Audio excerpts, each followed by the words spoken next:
Welcome to Alasquatch, the show all about Bigfoot in the great state of Alaska.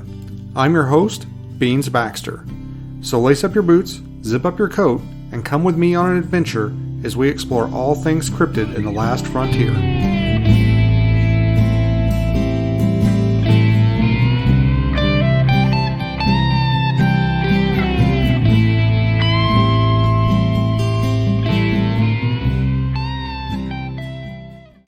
All right, guys, I am back in the studio, having a little bit of a warm front here on the Kenai Peninsula this weekend, which is not necessarily a good thing, especially this time of year.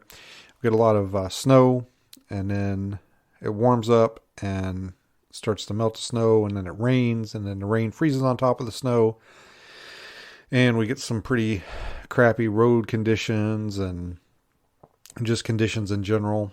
And I've pretty much resigned myself that I'm not going anywhere this weekend. We're just going to let the rain fall and just kind of wait it out and see what happens. Hopefully the roads can get sanded and we can get out of here. We live at the bottom of a very steep hill. And a lot of times, if that ice is over or gets a freezing rain on it, can pretty much essentially trap us where we're at, which isn't necessarily a good thing because I am not really somebody that likes to get out and socialize. I am very much a homebody.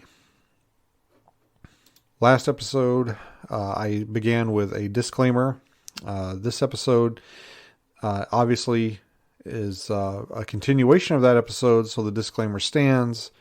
If you guys feel that the show Alaskan Killer Bigfoot is good, if you really enjoy it, this is a very critical critique of that show, and you probably shouldn't listen to this because it's just going to piss you off.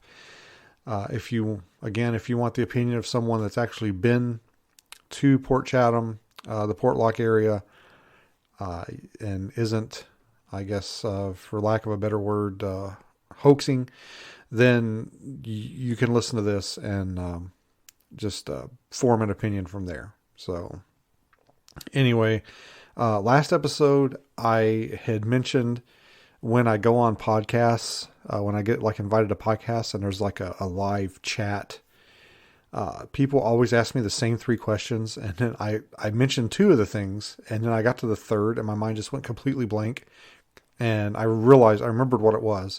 Actually, I didn't remember. My wife reminded me, because I didn't just, like, my mind didn't blank for a second. Like, it went out. Like, I completely lost what I was trying to say, and it was gone for a couple of days until my wife reminded me.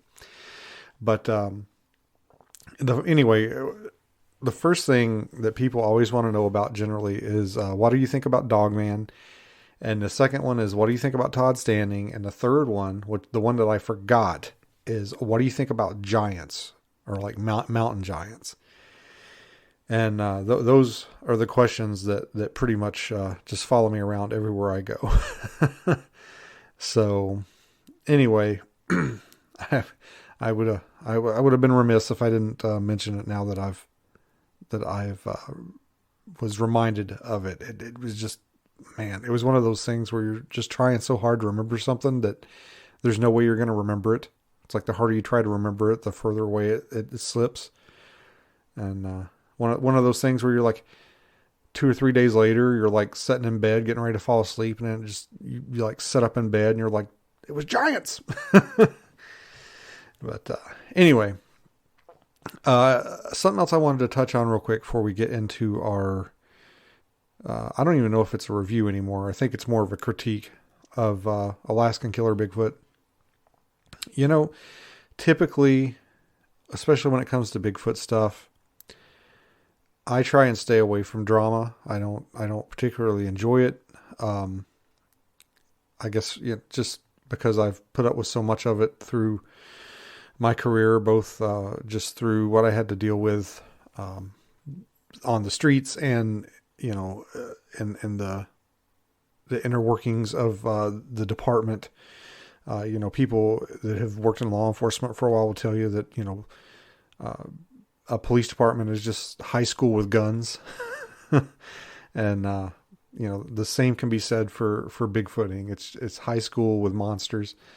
Um, so I try and stay away from a lot of that. There's a lot of people that don't agree with other people, and for reasons I can't comprehend, seem to be obsessed with those people they don't agree with and talk about them constantly and make fun of them or put them down or treat them badly and say things about them, especially behind their back.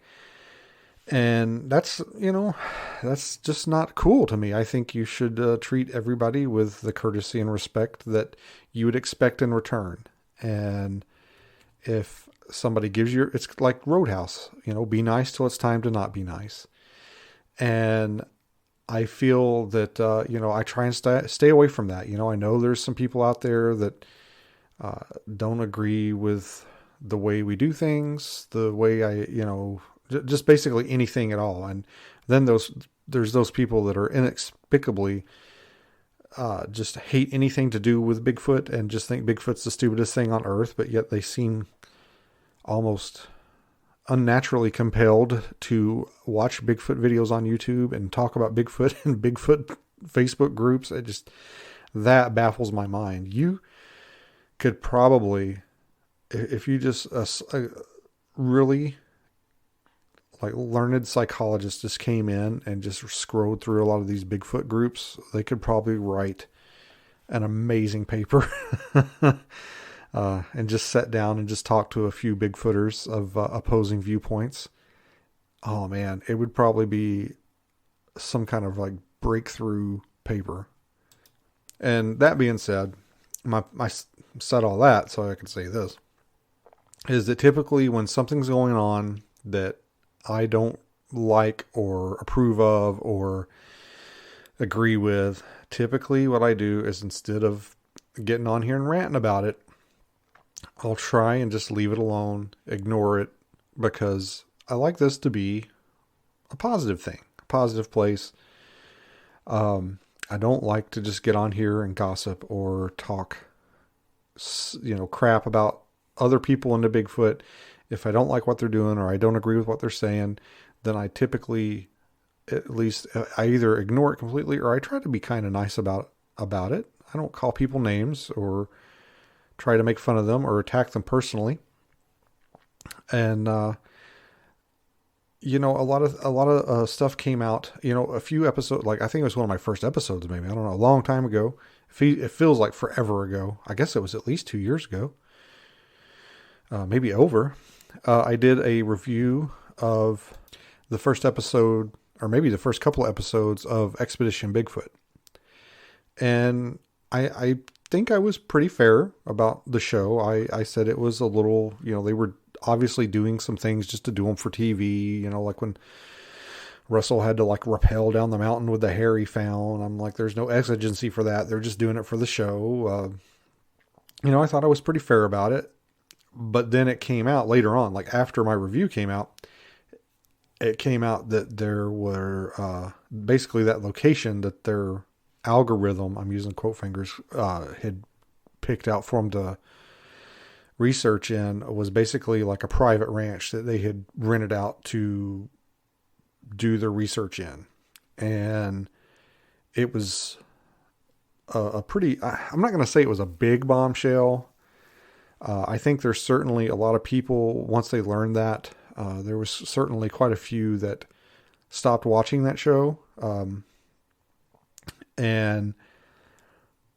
there were also many people who were just, leave them alone. They're great. Like I love that show and just keep watching. And then there's those that are like, well, it's on for TV. What do you expect? Like, like it's like watching a Superman movie and then somebody like finding out Superman's not real in real life. And somebody's like, no shit. What did you thought there was a real Superman? So anyway, I pretty much, abandoned Expedition Bigfoot after that. And I'd never mentioned it on the show again because I didn't think that they were being honest about what they were doing. And that's why I never really talked about it after that first fairly positive, from what I remember, review. And just never brought it up again. And that's typically how I handle these things.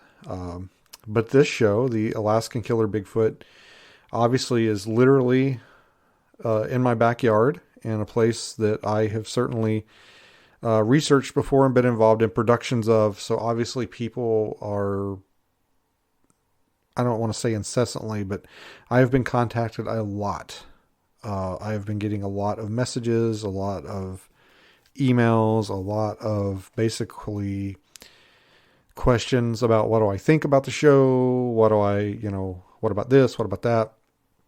And that's pretty much why I decided to address it publicly, really, with this podcast. Is just, I just need, I don't want to have to individually reply to 1,000 people. So I'm just trying to get it out there where people can just hear my thoughts and feelings on it.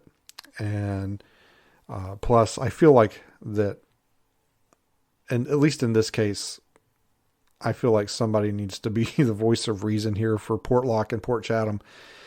As I stated last episode, I kind of feel, even though, I'm not an Alaska Native.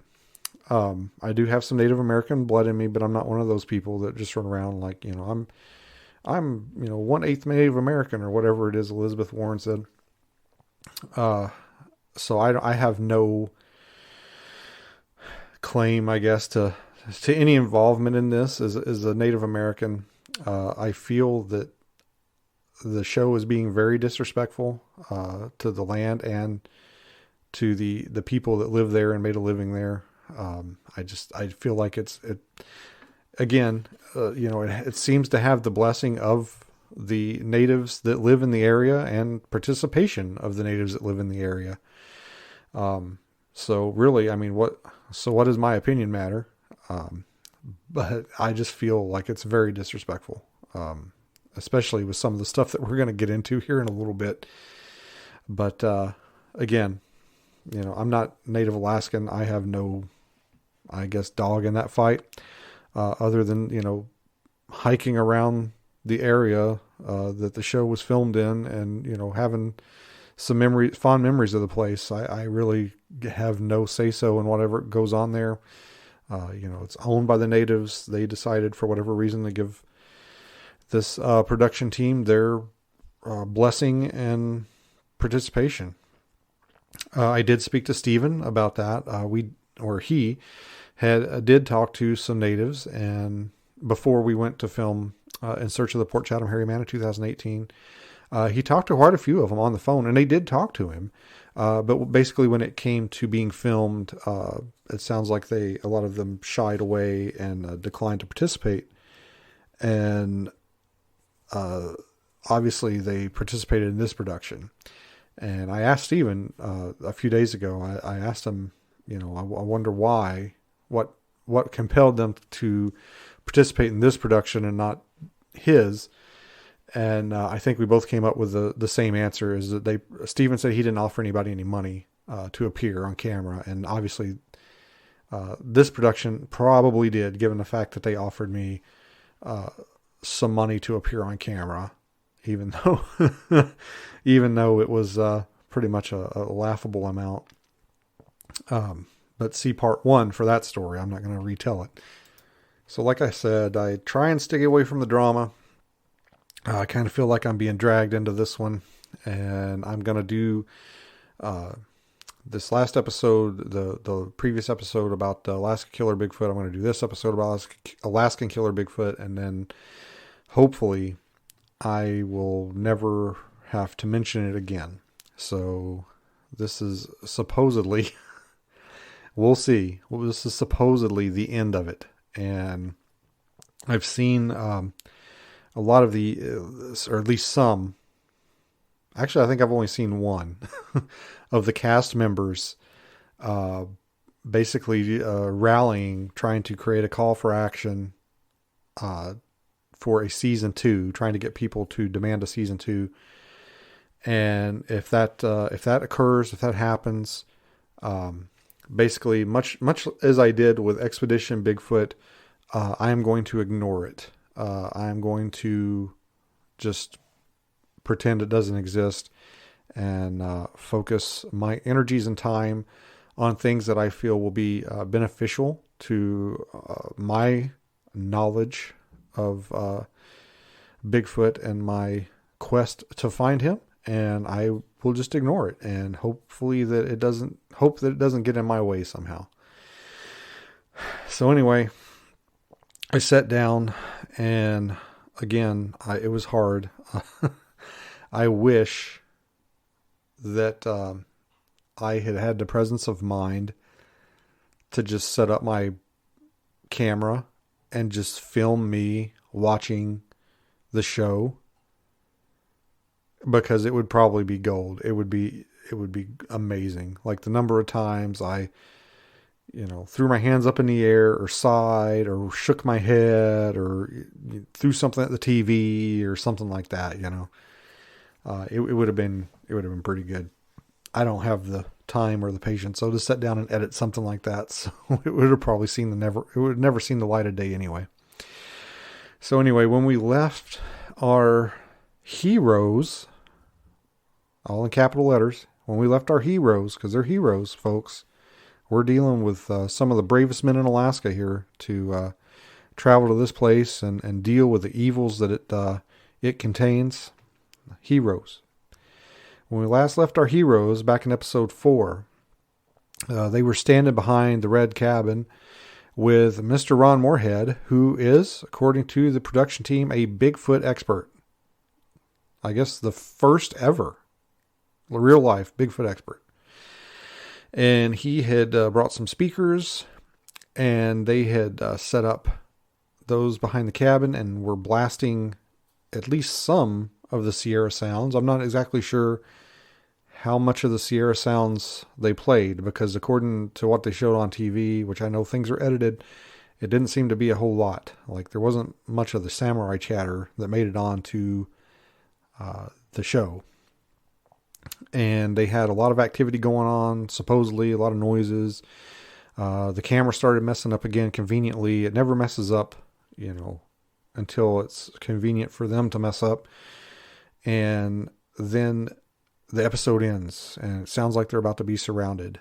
And so episode 5 starts, and this is called You Have a Bigfoot Here.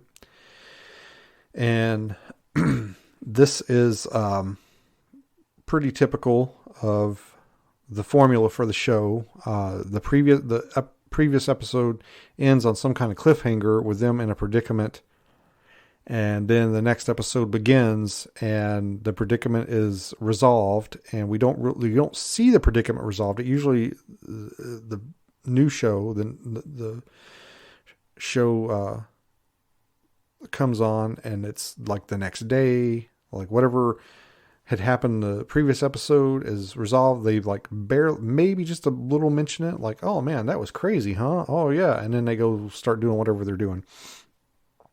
So they're talking about the previous night, and they decide to take Ron Moorhead and show him the spooky tree, which I agree. That's one of the few things that I agree with them on, is that tree is spooky. It is a creepy ass tree.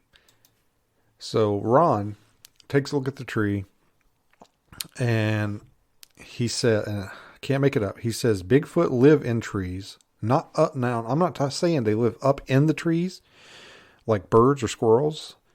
He says they live inside the trees, and they draw energy from the trees. And look, most of you that listen to the show pretty regular, I'm a flesh and blood guy. I think that Bigfoot is probably, more than likely, some kind of relic hominid or hominid, something like that, or some kind of evolved ape. But I am not completely, I'm not completely skeptical on some of the more woo things. I do believe we live in a pretty amazing place, and there's, I don't want to say infinite possibilities, but well, yeah, it's infinite possibilities. It's just some things are much less probable than others. But I do think we lived in a world of infinite possibilities. But, you know, to state something like that, I mean, the way Ron Moorhead says it, it's like a foregone conclusion. It's like, oh yeah, the Bigfoot live in the trees and they draw the energies from the trees. I'm not saying they don't, but if Mr. Ron Moorhead could show his work to the rest of the class, I would love it, because you can't. What's like Adam Davies says, extraordinary claims require extraordinary evidence. If I'm going to sit here and tell you that Bigfoot exists and it's a real creature, then I'm going to have, the burden of proof is on me. I'm going to have to pull Bigfoot out of my butt and throw it on a slab or put it in a cage for somebody to see. And I expect the same from anybody that makes such a claim. If you tell me Bigfoot live in trees and they draw energy from the trees, show me a Bigfoot in a tree. Show me a Bigfoot emerging from the tree, like stretching and yawning and scratching his butt like, he's waking up for the day. Otherwise, I'm just going to have a hard time believing that. You can be skeptical without, like I said, I've said it before, you can be skeptical without being an asshole. I've heard Ron Moorhead speak. Some of the stuff he says makes a lot of sense. I agree with some of the stuff he says. Honestly, I was pretty skeptical of the Sierra sounds until I started hearing other people talking about hearing the same kind of sounds. But, I've never called Mr. Moorhead a bad name or made fun of him, other than maybe I was a little hard on him for the Bigfoot expert thing, but I don't think that was his fault. I think that was the production team. I'm sure he didn't go up to him and say he was a Bigfoot expert. So they take Ron Moorhead and they show him the tree break they found. And I think it's interesting, but it's kind of inconclusive because it's the top of the tree. I mean, it could have been snow load. It could have been a bear up there that broke the tree. But it's pretty interesting. I mean, if I'd have been walking through the woods and seen it, I would have definitely taken some pictures of it and documented it and taken a closer look at it. I can't fault them for that, but they basically, I think later on, they basically state as a fact that Bigfoot did that, broke the tree. They find a track next to the tree. I understand, again, somebody's like, oh, look, there's a track, like here's a footprint and here's a handprint or whatever. They don't really do a good job of showing us what they find. It is kind of in that mossy ground, which I've found tracks in that before. And it is hard to show other people on a camera or video. One of my favorite tracks I ever found was in Port Chatham, and it was kind of in an area much like where they were. And I walked up and saw it, and I was like, holy shit, look at that. And I think some of the people, some of the guys saw it, some of them didn't. I tried to document it. I tried every trick in the book as far as like getting it to show up on film and camera, and I couldn't really get it. Sometimes I can show the picture to people and they're like, oh yeah, I see it. And then other people are like, no, it's almost like a Rorschach test. So, I get it. I'm not going to beat them up too bad over this because it does happen. It is the way it goes sometimes. But I thought this was kind of funny. Cause I think it's Guy that finds the track maybe. And, he says something about, man, it would take a lot of weight to push that down like that. It would take a lot of weight to do that.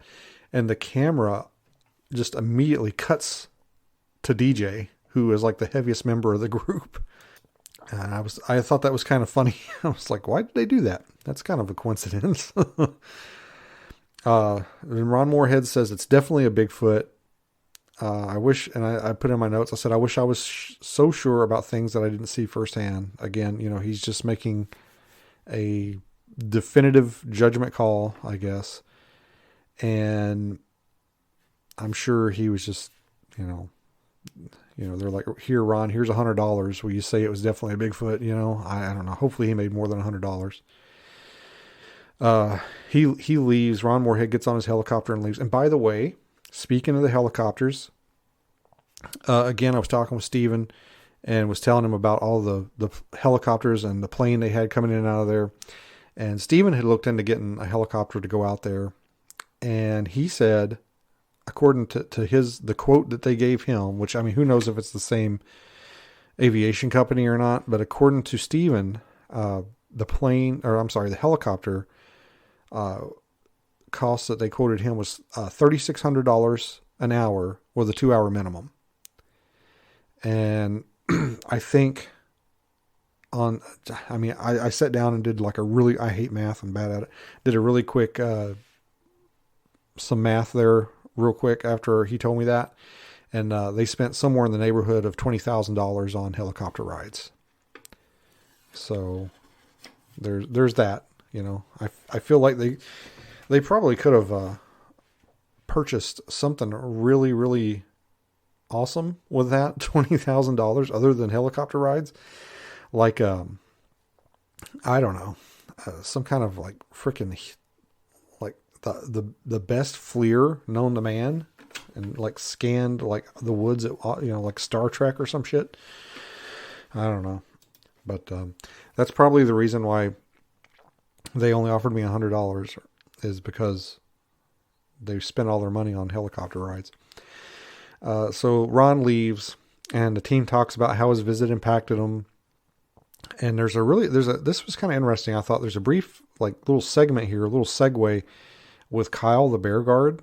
And he's walking around with like his diary camera, his little personal camera that they give him, where they put the fake ass filter on there that shows the camera and the record button. And he's walking around, and he's like holding it facing forward, and he's walking through the woods. And I don't know what it was, but those woods that he was walking through did not look like Alaskan woods. Like, I'm almost 100% convinced that that footage was not taken in Alaska. It just seemed off to me. I can't put my finger on it. And honestly, like, by this point, because at first I was kind of like, I would rewind and like rewatch stuff that I was like, oh, what's going on with that? Or what's this? Or what's that? And I was kind of rewinding stuff and watching stuff. And it got to the point, and also it seemed like every time I did that, it would try to show me ads again. I got to the point where I just stopped. I stopped like rewinding. I was just like, I'm going to get through this and as quick as I can, and stop like rewinding and pausing and going back. So they go, the show Guy the Obelisk, and, it's like nighttime, and they get like this idea that maybe it's, some kind of a navigational guide stone or something, which actually I thought wasn't a bad idea. I don't know who came up with that, but I thought, hey, that might actually be something about. And so they get like compasses out. Well, of course, they say the compasses are going crazy. You know, they show the compasses like spinning and stuff, and spinning in a different, like, that's not north, or this isn't north. And then a guy takes his knife out, and he's like chipping on the obelisk for reasons.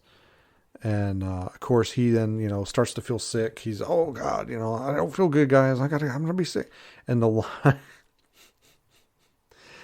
lines are so atrociously read. It's like, they didn't even try. It's like, oh no, guys, Guy's really sick. We got to get back to camp. I mean, just that, with that kind of like tone and inflection.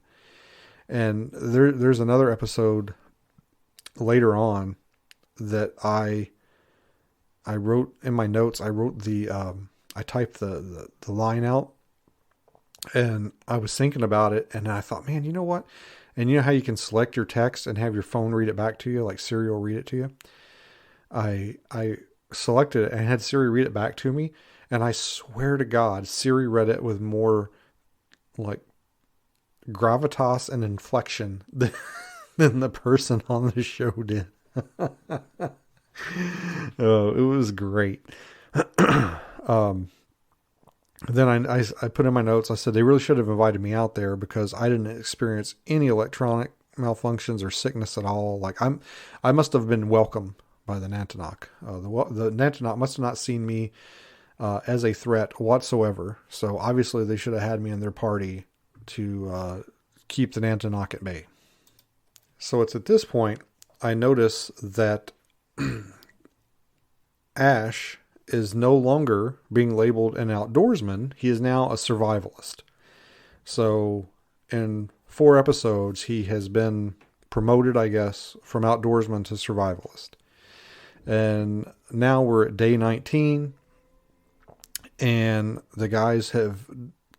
So, and this is what I was talking about earlier, is they have like these missions. They're like, okay, our mission is to do this. And then they don't complete the mission, or they get scared and they run away. And then they're like, okay, now our mission is to go catch fish, or now our mission is to like, build a tree stand, or, whatever.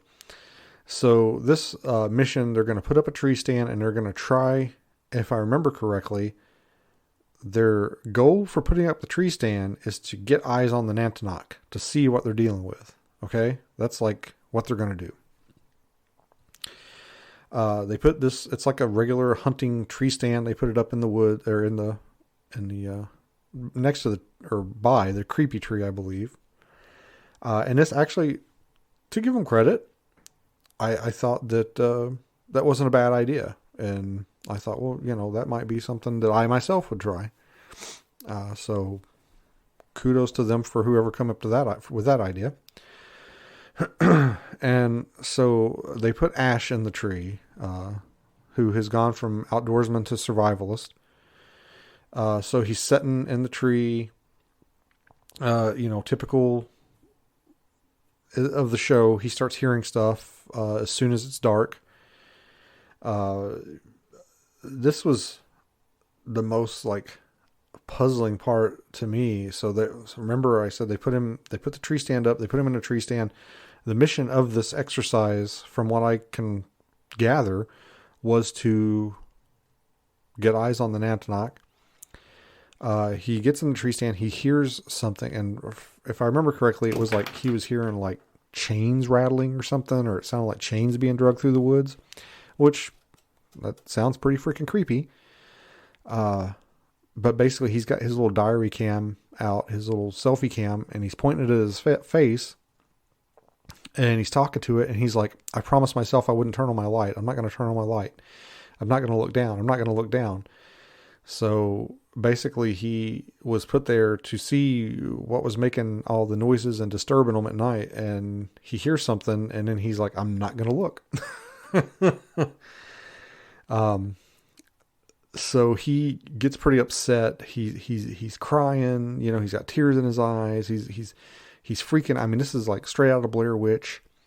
And he somehow or another, he gets out of the tree. He conveniently gets out of the tree stand without being molested or killed.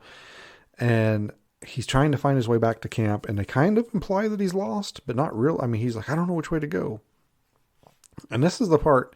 Remember last episode I was telling you where I'm like, man, sometimes they would do something, or they would show him doing something, and I'm like, man, this seems kind of familiar. Like, copy my homework, but don't make it look obvious. And Ash is, he's talking to his selfie cam. He's trying to get away from the tree stand, and he starts going, oh my God, something's whispering in my ear. Something's whispering in my ear.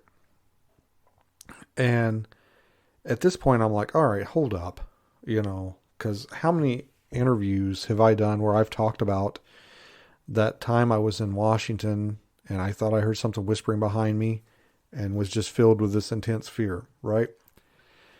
So I'm like, is he watching is he like watch stuff that I've done? And he's just like, okay, this is Bigfoot stuff. I'm going to say this happened. And I don't know. It's weird on the one hand, because I'm like, man, that's pretty coincidental. Maybe it really did happen. But at the same time, I'm like, everything else in the show is so convolutedly fake and just poorly done that I don't believe it. It suffers from, it's the boy who cried wolf syndrome, where, okay, it's so fake that if they do find or have any real stuff on the show, you're not going to be able to tell the fake stuff from the real stuff just because it's so crappily done. So somehow he finds again, the conflict isn't resolved. It just, all of a sudden it's the next day. I guess assume Ash made it back to camp. I don't know. It's day 20. Ash is walking around in the woods by himself with his selfie cam, and he tells his selfie cam, I'm going to tell the guys we shouldn't come out here alone, as he's walking through the woods alone. Makes sense. Kyle is out walking by himself and finds this. At first, I wasn't sure. Like, I thought it was a puddle. And he's like, oh, look at this. It was obviously dug out, and it's like got water in it or something. And then it jumps back to the other guys. And of course this was in my notes. I'm like, now they're building a house. What the hell? So they're just building like a sauna in the middle of the woods. They say that it's to, test the waters to see that if they can build there again. And I thought this was a little weird because they build this thing and then you pretty much never see it again. Like, you never see them use it. You never see them ever like hanging around it. It's like there for this like particular like mission or exercise or whatever. And then it just is never mentioned again. And I put in my notes, I said, I have a feeling they're building the structure just so it can get destroyed. But like I said, that doesn't happen because they pretty much ignore the banya after they get it completed. So Kyle takes them to show them the hole in the ground, or the puddle that he found. And they start kind of poking at it and digging around at it. They find some like wood. It almost looks like it's got wood supports on the side. I don't know what it is. This is like some Oak Island type shit going on here. I think personally that it was probably just some kind of like a storage thing for food or something. I don't know. It doesn't make any sense. Some kind of cache or something. And then they show a bunch of headlines basically talking about like the Spanish and stuff. And that's all those headlines are manufactured for the show. They're all fake. So after they like find the little puddle there, they start hearing tree knocks all around them. I made a note here in my notes. It says weakest tree knocks ever. I mean, it literally sounds like the tree knock is coming from like just a couple of feet away from him. Like the production guys are like hitting the trees with a stick or something. And so they're all together. All the guys are there. And they hear the tree knock, so they all run away. Very, very inconsistent. You know, it's like, okay, we're here to confront the Nantenok. Now run away. So then it jumps. It's day 21 now, and they're going to put Ash in the pit, the money pit, the Oak Island pit. They dig a bunch of stuff out. And then they decide to take the stuff, the soil that they dig out, they decide to take it back to camp and dig through it, which I thought was kind of an interesting choice. I don't think that's necessarily a thing that I would have done. I don't know. I'm not an archaeologist. Maybe they had one there. But they take the stuff back and they find a coin. It's kind of a funny, I don't know that it's actually a coin. Ash, I think, makes the comment like, oh, it's got the letter M on it. And they don't show it to you very long. Like, you don't get a really good chance to look at it. It looked to me like it had like a castle on the front of it instead of an M. It looked like a building, not a letter. But again, they didn't really show it to you long enough for you to get a good look at it. And by this point, I was pretty much done like pausing and rewinding and trying to make sense of any of the shit. And again, you know, they make these claims like, maybe if we find out what this coin is, it'll solve the mystery of Portlock. And I'm like, how is the finding out where that coin come from gonna like solve all these murders that supposedly happen here? Somebody's gonna be like, oh, that's Jack the Ripper's coin. He must have murdered everybody in Portlock. And then so it jumps to day 23, and DJ's having trouble sleeping, and the closed captioning, oddly enough, has started spelling Nantenok correctly again, with the two I's in the middle. Well, not necessarily correctly, but the way that I'm used to seeing it spelled traditionally, I guess. And they're kind of hanging around the campfire there, I think, and if I remember correctly. And then all of a sudden, one of the producers chimes in, and they've got something on the thermal. They've got the thermal drone up in the air, and it says there's something moving towards them. And we see thermal footage of something like moving in a direction that we assume is toward the guys. Again, it's very, very heavy canopy there. Hard to see anything through the canopy. So it looks like whatever they filmed this on was on the beach, maybe headed toward the canopy. And then in true Alaskan Killer Bigfoot fashion, the show ends in a cliffhanger, and we don't know if our heroes are going to survive until the next episode. And that's the end of episode 5. So episode 6 is entitled Camp Terror. And as I said, last episode ended on a cliffhanger where there was something headed towards them that was seen on the thermal drone. And it kind of ended in a panic with like a producer or somebody like, oh my God, there's something headed towards you. And somebody's like, I think it's the Nantenok. And in true Alaskan Killer Bigfoot fashion, this show begins. It's the next day. It's day 24. The thermal footage is basically not addressed or not given a proper resolve. It just gets explained away in exposition. One of the guys, I think it's Ash or somebody, just goes, man, that drone footage was freaky. And then that's pretty much the end of it. Apparently whatever was coming towards them disappeared. So Kyle gets in his skiff again and is gonna travel the like 50 miles by skiff to Homer to meet with a historian again, who has apparently been living in his camper on the Homer Spit for 20 days, waiting for Kyle to come back. I know I know that it could probably easily be explained by saying like, well, maybe Kyle called him on the satellite phone and set up a meeting with him. But the way it's portrayed is just, I'm going to get in my little 15-foot boat and just travel to Homer to meet this dude that's like living in a camper. Hope he's there. So the historian, they show the historian the coin.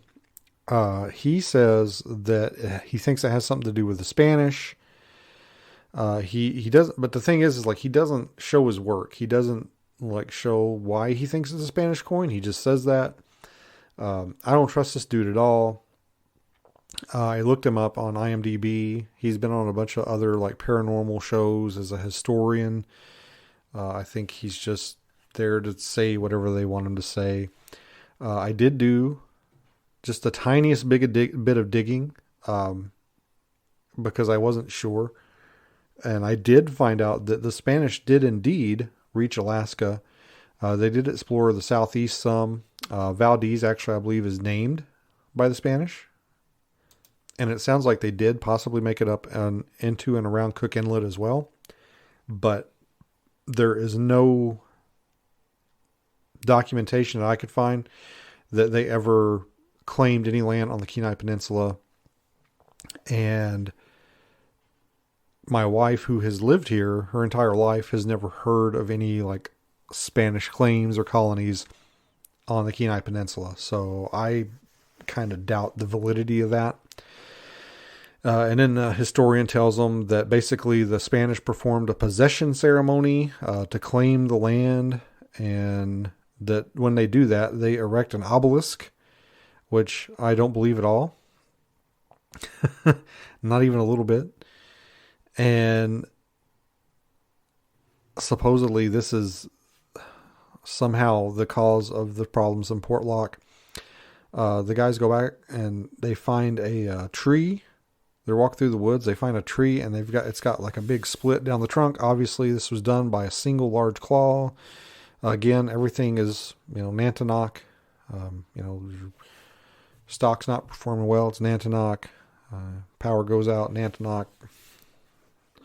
Run out of gas. Nantenok. And Ash says on his, I think it's on his selfie cam, says that they know Bigfoot draws energy from trees. Again, please show your work, sir. That's a very bold claim to make with no proof. It cuts back to the historian. He says the Spanish enslaved the native people. Keith goes back to camp and says that he believes that Kurtlock is either cursed or has a spell on it. And for some reason, during this scene when he's talking to the guys, I got the impression that the tent that is behind them is not the tent that they had in the first episode. Again, by this point, I got tired of like pausing and rewinding and trying to look at things, and I just didn't care anymore. And this kind of surprised me. Their next mission, for reasons, is to go to Chrome Bay to go fishing. So they get in a little skiff. They go over to Chrome Bay. They do some fish. They don't catch anything. And they find the mine. From what I understand, it's not terribly difficult to find. And this, again, this is why I don't trust anything their historian says. They say the mine was shut down in the 40s when a miner mysteriously disappeared. And this is not true. There is an account of a gold miner that went missing around Portlock. I have heard that. But the chromite mine, it closed down after the war when the price of chrome plummeted and they didn't need it anymore. It was completely economic reasons. But, it's more fun and exciting to tell people lies. And so they decide to look at the mine. And Keith, who's the leader, he says, it looks like it doesn't look very structurally sound. I don't think we should go in. And Ash, in typical Ash fashion, is like, I'm going in. So he goes in there. And I remember somewhere on the internet is a blog where some kayakers like found this place, and this like old man and woman are like wandering around the mine. I mean, it's not that, I'm not saying you should go in there, or that I think it's safe at all, but I mean, there's like a picture of an old retired couple like hanging around in the same place where these guys are like, oh no, it's so dangerous. So Ash is walking through the mine, and they insert some howls into the production. There's obviously there's an Nantenok living in the back of the cave. And then one of the guys at the head of the mine starts calling, and they're, manufacturing drama. The music cranks up, and they're making it sound like Ash is about to get attacked. There's a roar going on, and dude, so the music pumps up. They've got the guys at the front of the cave like, Ash, like, oh my God, Ash, where are you, Ash? And Ash comes walking out of this cave as nonchalantly as remember Kramer's pimp walk when he had the Technicolor Dreamcoat and the big hat? Ash comes walking out of this cave like he could not care less. And supposedly he's hearing like all these roars, and there's a monster behind him and all this shit. And he walks out of that cave like it's just another day. And he's like, hey guys. Apparently after having something whisper in your ear, you're now immune to sonic attacks. And when you hear a roar in a confined tight space, it doesn't affect you. I don't know. So they leave the mine. They're convinced. They're like, okay, we know the Nantenok's period. What am I trying to say? His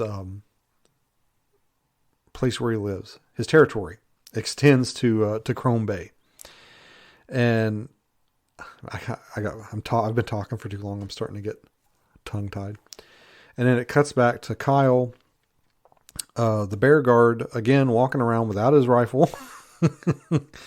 And he finds some kind of kill site, and there's some like bones and some other stuff. And again, like I said, by this point I wasn't pausing and rewinding anymore. I just didn't give a shit. And I can't put my finger on it, but something didn't look right about that kill site. I don't know, something about the pieces he was showing us. Like it didn't, I don't know. Some of them looked fresher than others, and it looked kind of fake to me. And again, I actually wrote in my notes. I was like, I'm not going back and looking at that. I'm done with it. So now they're talking around the fire about all the stuff that's happened. Now surprisingly, this episode turns kind of into like a clip show where they talk about stuff that's happened, and it like flashes back to then. It kind of reminded me of when the medium was there, and she says, "Oh no, I feel sick," and you get a flashback to like not even 5 minutes prior, and with her telling the guys like, "When I feel dark energy, I get sick." And then, so this next thing that happens. This is pretty interesting. So Guy, the newest team member there, he goes to the obelisk, and I believe he doesn't go by himself. I think his cameraman's with him or whatever. He goes to the obelisk, and of course, most of the natives here are Russian Orthodox, and most of them are pretty religious, pretty strict about it, or at least to the point where they won't do something that they consider blasphemy, and they won't, if something's considered holy, they consider it holy. It's not something they joke around about. So Guy goes to the obelisk, and he takes some icons, which are kind of like pictures of saints and stuff, holy figures. They look, the ones that he has for this particular, they can be different sizes, but the ones that he brought with him for this, they look kind of like little saint baseball cards, and he's got them like wrapped in plastic, and he puts them on the obelisk. He says to show Bigfoot that they don't mean any harm. And I wrote in my notes, I said, I sense foreshadowing here, like something's going to happen to those icons. And they were talking about the obelisk earlier, and saying maybe, trying to figure out what it was. And I was talking to Steven about it a little bit, because we didn't find the obelisk. Again, I don't think they put it there, but it was kind of weird. And from some of the pictures that I've seen of it and some of the footage I've seen of it, I mean, we might have walked by it and thought it was like a tree stump or something. Unless you were right up on it, you might have not been able to tell it was made out of concrete. And I know I mentioned in my notes here that they only show us the obelisk from a couple of angles. We never get like a 360 degree view of it. And I kind of feel like it might be like a chimney or something. I don't know. It's kind of hard to tell. Again, it's like there's selective scenes of it. They don't show us a 360 degree view of it. They never show us like the backside. It's kind of weird. I feel like if we could see the whole thing, like we'd be able to be like, oh, okay, it's this or it's that. Like its purpose would be pretty obvious. But they want us to think it's the obelisk. So Guy leaves his icons on the obelisk. I don't know what they're made out of. I think they're kind of like paper or cardboard. I'm really, really surprised that they did this. I'm surprised that Guy and Keith were on board with this. It just, I don't know. Seems kind of weird to me. So Guy puts his icons down. He's getting ready to leave. Then he hears like branches snapping. He hears, a noise, and he's like, oh no, what is that? And it cuts to commercial in typical, like building, suspense fashion.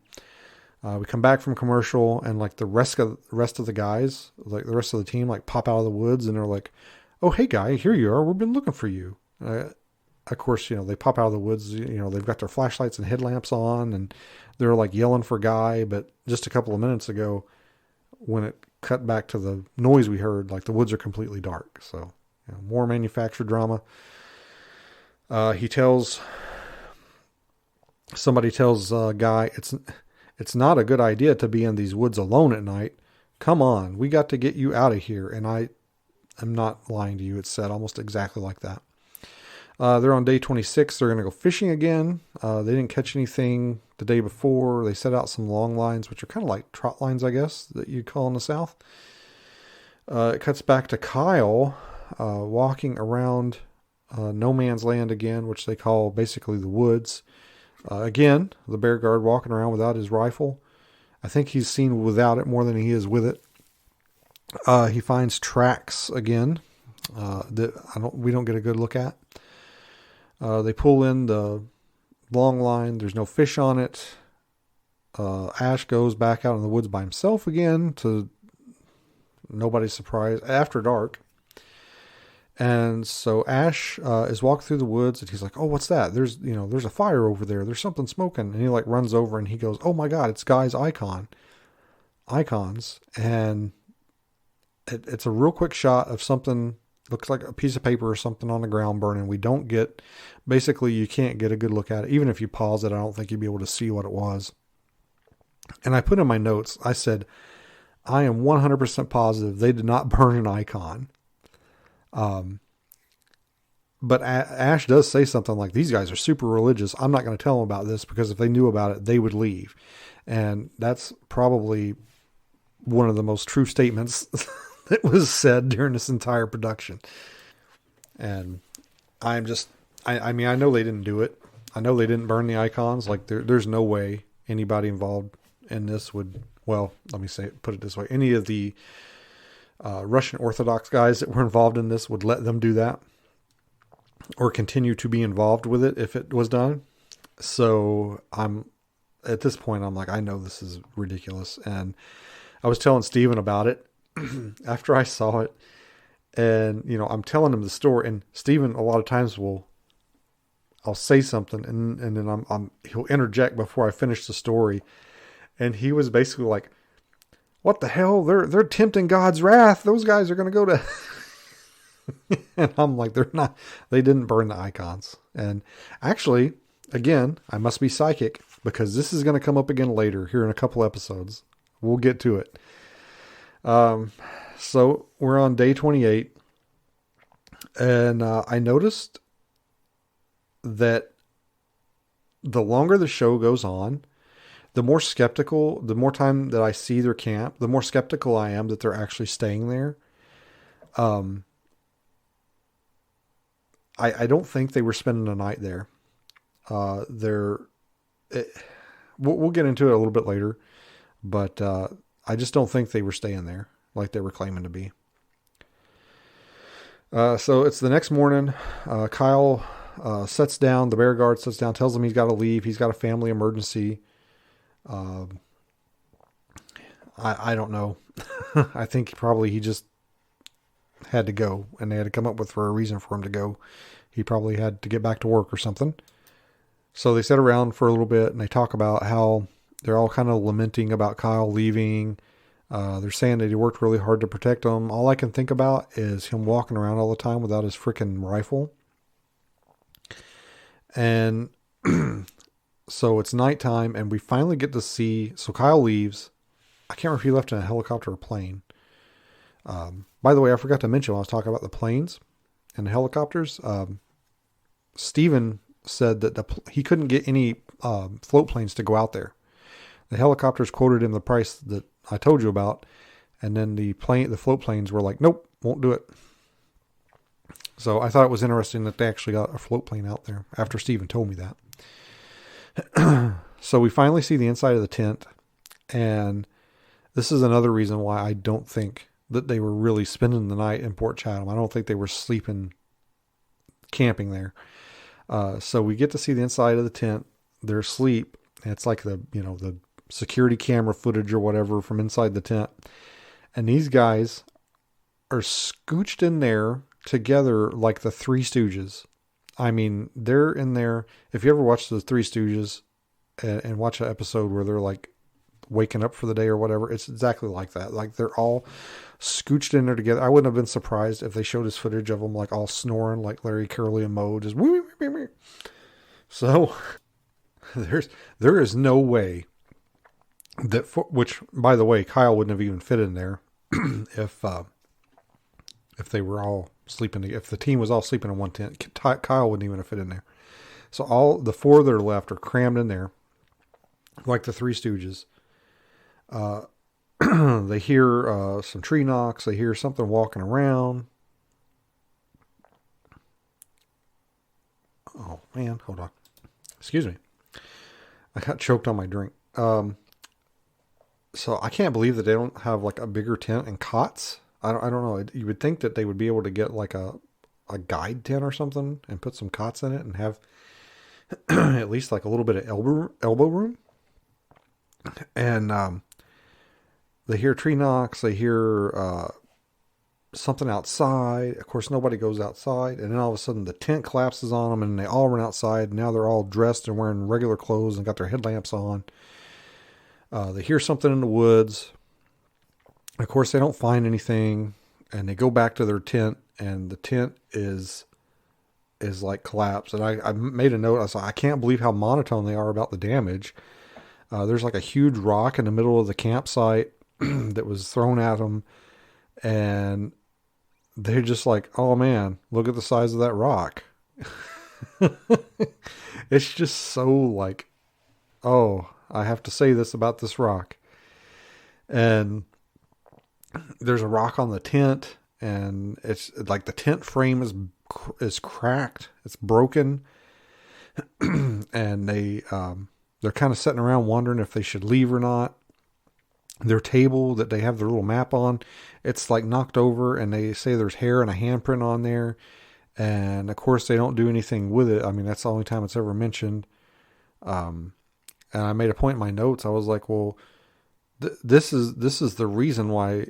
So anytime anybody has like questioned them on their Facebook group or something about like, oh, did you guys collect the hair, or did you guys like try and get it tested for DNA, or did you guys do this, or did you guys do that? The excuse is always like, well, we're not Bigfoot hunters. We were there to take back the land. And you know, they had several opportunities to have people knowledgeable of Bigfoot with them. I'm not just talking about me. I'm talking about, I mean, they had Ron Moorhead come out there. Obviously they had opportunities to have Bigfooters lend their expertise, but they chose blatantly not to do that, because then they wouldn't be able to have the excuse of, well, we're not Bigfoot hunters. So the episode ends like that, with them basically wondering if they should leave or not. So that was the end of episode 6.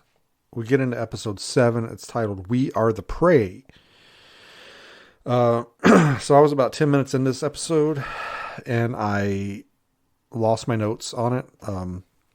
So I had to kind of go back real quick and type what I could remember. I'm pretty sure I lost some good points in here. I feel like there was something that I said or noticed that was pretty like, I don't know, kind of like a revelation moment. And I lost it. So they go back, they they're surveying the damage to the camp. I think it's daylight again. They don't do anything with the hair or anything like that. And now they tried to, now for some reason they're out walking around the woods, trying to find out where the Nantenok lives. So they never really addressed the tent situation again, because supposedly the tent was destroyed. They showed us like a broken frame, yet they still have a tent in camp when they go back to camp, and it's never addressed. So I I don't know. Whoever was in charge of continuity on this did a terrible job. So they're looking for where the Nantenok lives. They find some trees that have fallen over, and they're starting to say shit like, you know, obviously Nantenok did this, or we know Nantenok did this, and you know, only a Bigfoot could do this. And they're starting to make these like definitive statements with absolute, I mean, there's a tree, like trees fall over all the time. And I remember particularly there's quite a few trees there with shallow roots. And I saw a lot of trees that had fallen over, roots and all, because of wind and snow load. But This is where I kind of noticed, like the first few episodes, it kind of seemed like the production was kind of like prodding them about Bigfoot. Like, hey, what do you think what do you think about Bigfoot? Do you think Bigfoot did that? Do you think this was Bigfoot? Or, what are you going to do if you see a Bigfoot? And, asking Kyle, like, what kind of gun would you shoot a Bigfoot with? And, do you think you can keep the guy safe from Bigfoot? And that seemed to be going on for a little while. But now that we're like on the 7th episode here, the team is like in full Bigfoot mode. Everything is a Bigfoot. And I know, several of the videos and productions that I've been involved in, people say the same thing. Oh, it's the typical Bigfoot stuff. Like every noise, every crack in the woods is a Bigfoot. And, I've got, first of all, I've got several videos out there where I'll hear something and then I'll be like, oh no, it's a deer, or oh, it's this or that. I have several of those videos out. Nobody ever comments that on those videos.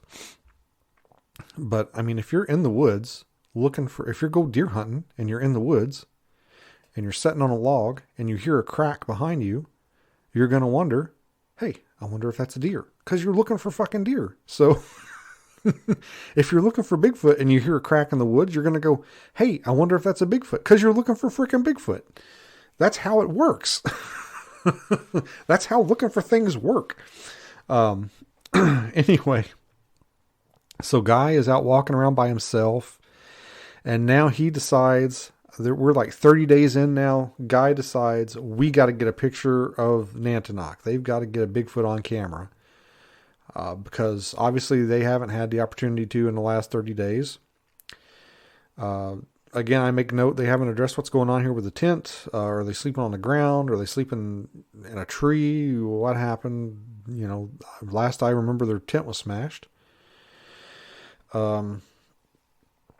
Guy is still walking through the woods. He hears something and he runs away. And I made a note. I said, this actually kind of felt a little bit genuine.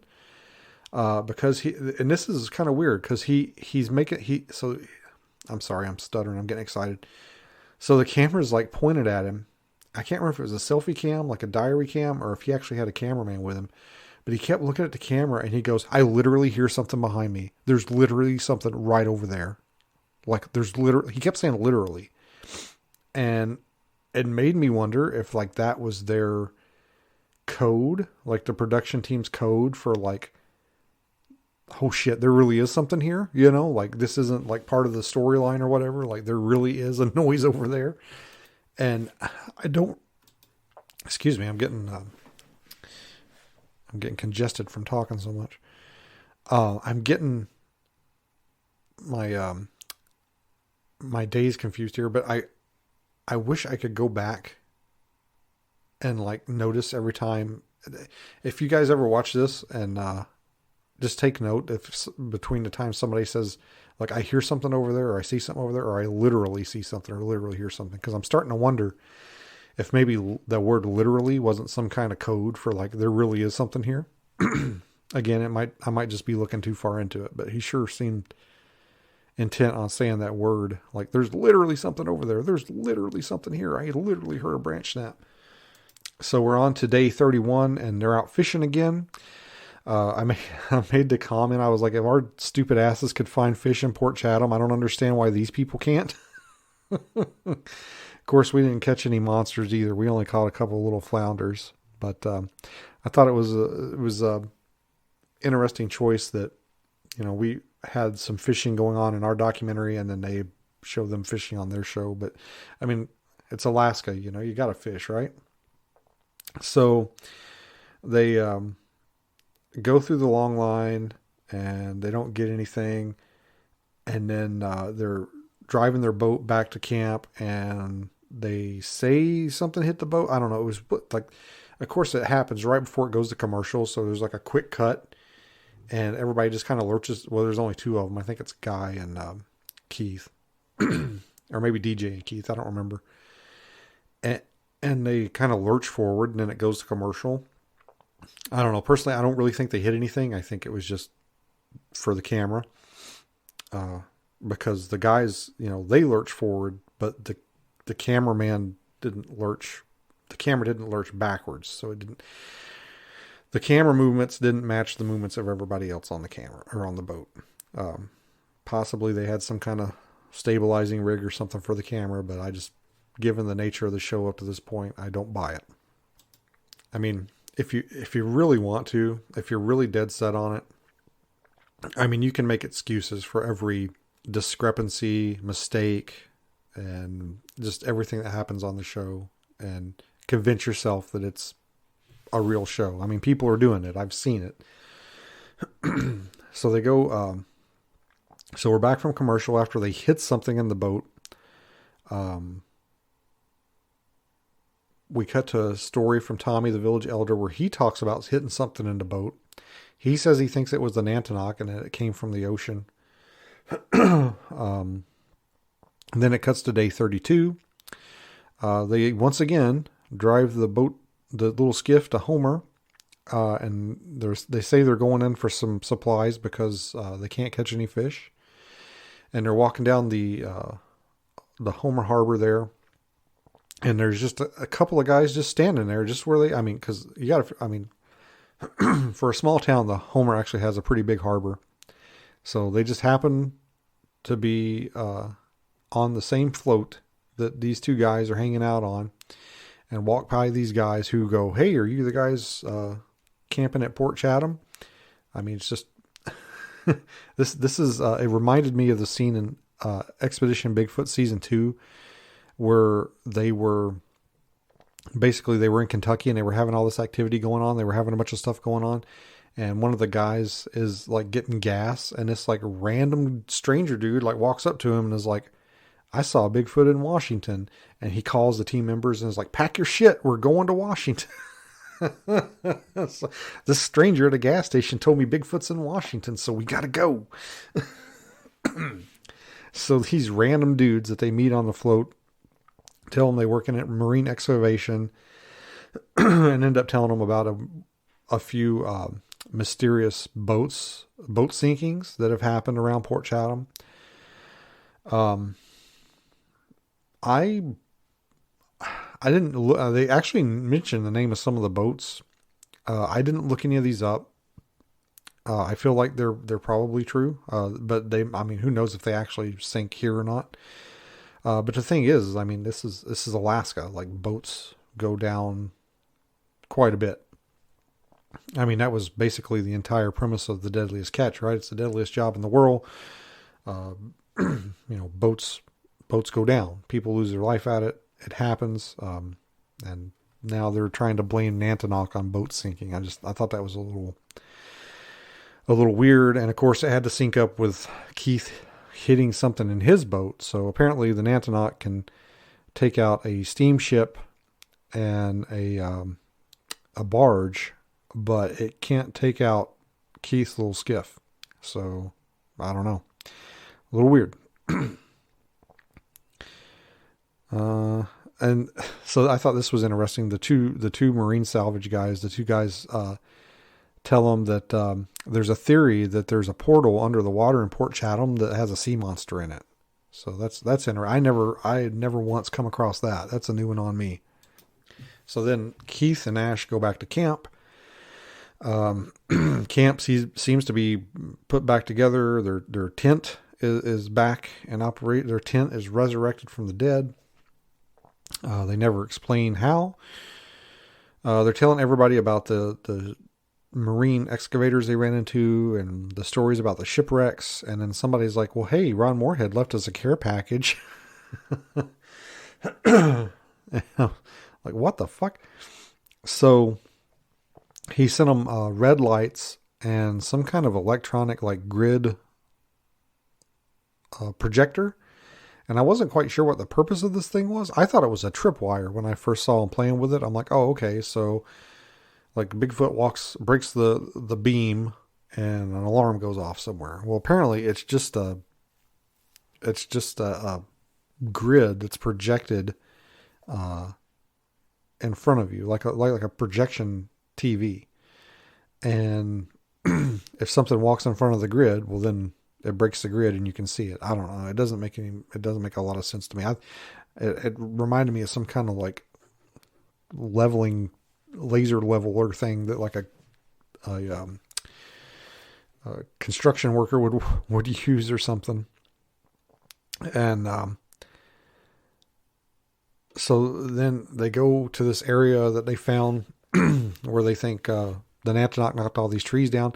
They gave the impression that the Nantenok knocked all these trees down to funnel game into, to catch the game to hunt. And at this point, like, Ash gives this big dissertation about how Bigfoot makes like tree structures and traps, and just matter-of-factly states all this stuff. And so now Ash has gone from outdoorsman to survivalist to Bigfoot expert. So what a surprising turn of events. So they, in classic Scooby-Doo fashion, they set up in different areas around this hunting ground. Ash sets in a tree, hears a tree knock, sees a shadow, and of course they start having battery problems. They have flashback to the previous electrical problems, and this was an interesting addition. Now they're starting to see flashing lights in the woods, and I mean, it's literally like they're doing like a checklist of Bigfoot tropes, like, the producer's sitting in the corner with a clipboard, and he's like, all right, these guys said they saw flashing lights when they saw Bigfoot, so we got to have flashing lights. These guys said there was infrasound and they felt sick when they saw Bigfoot, so we got to have that. These guys said they heard tree knocks when they saw Bigfoot, so we got to have that. And these guys said, they had electrical problems when they saw Bigfoot, so we got to, it's literally like they're just going down and checking things off. And they're calling this place the Nantenok hunting grounds. And I said, it's amazing. I've walked through that area a dozen times and I never got attacked once. They find like this path or this like walkway through the woods. They think maybe it was a walkway to the water source. I'm not exactly sure where they are at this point. I think I know, but I'm not sure. And the narrator says that 30 people disappeared on that path. Again, like, where are they getting these numbers? Please show your work. I don't they're just making shit up, man.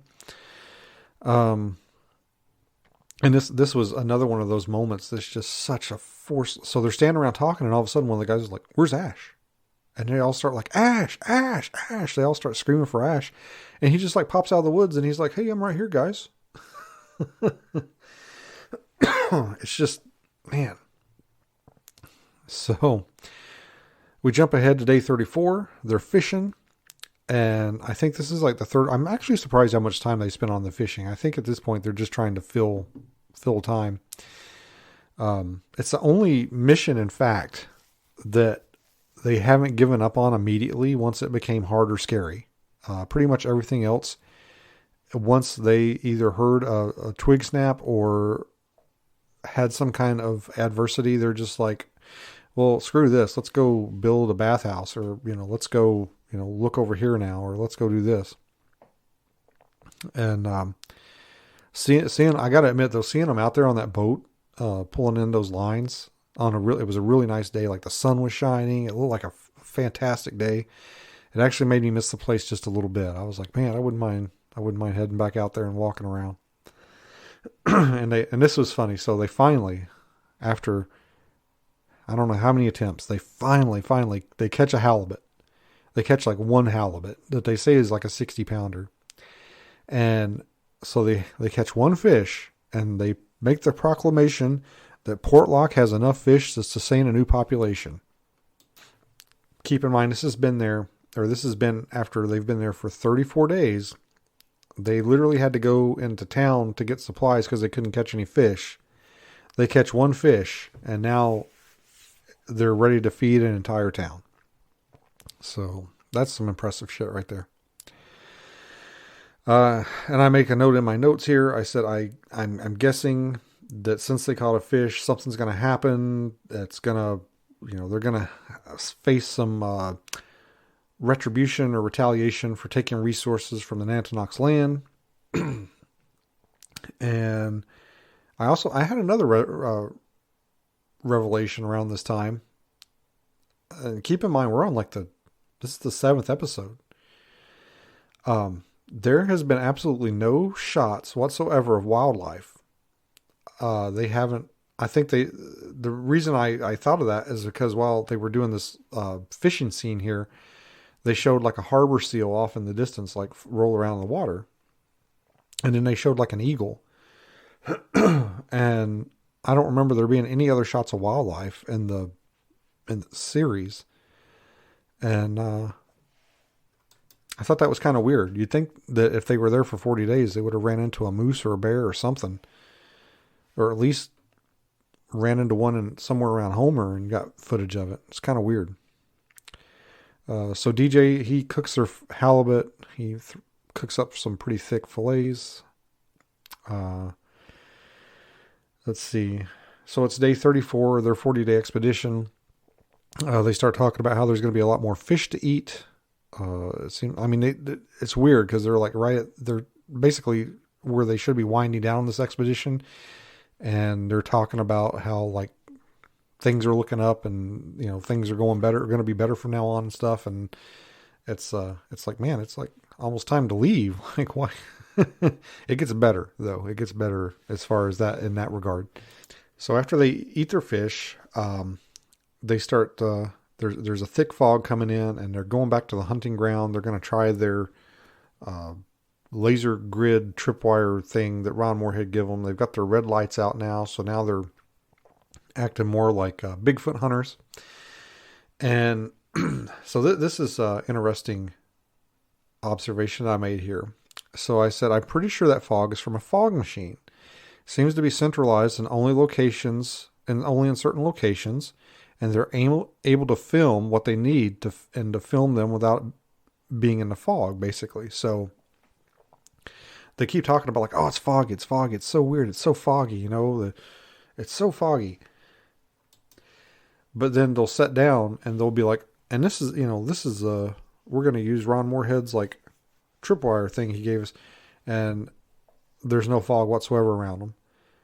And then there's a couple of scenes where you can literally see the fog streaming in, like it's being pushed in a line, like it's coming out of a funnel and it's coming out, you can literally see the fog being pumped in from off screen. And I'm not a meteorologist, but I've never seen fog that did that. And I thought, man, they've got a freaking fog machine out there. So they put their little grid thing up. They're sitting around and then they, of course, they have invisible Bigfoot run through their grid. You only get to see it for a couple seconds. It's just basically a distortion on the grid. Kind of looks like the Predator, Glimmerman type distortion. Because obviously that's something that happened to us out there, so it has to happen to them. And this scene was like really, really chaotic. It was so weird. And I'm just going to read you directly from my notes. This is some of the most confusing shit I've ever seen. They sit on a log, stare at the grid, and then they're like, there it is. Do you see movement over there? And then they all point in different directions. And then DJ gets up, turns on the light, the white light. And they're like, no, you're going to scare it away. And then Guy says, let's get out of here.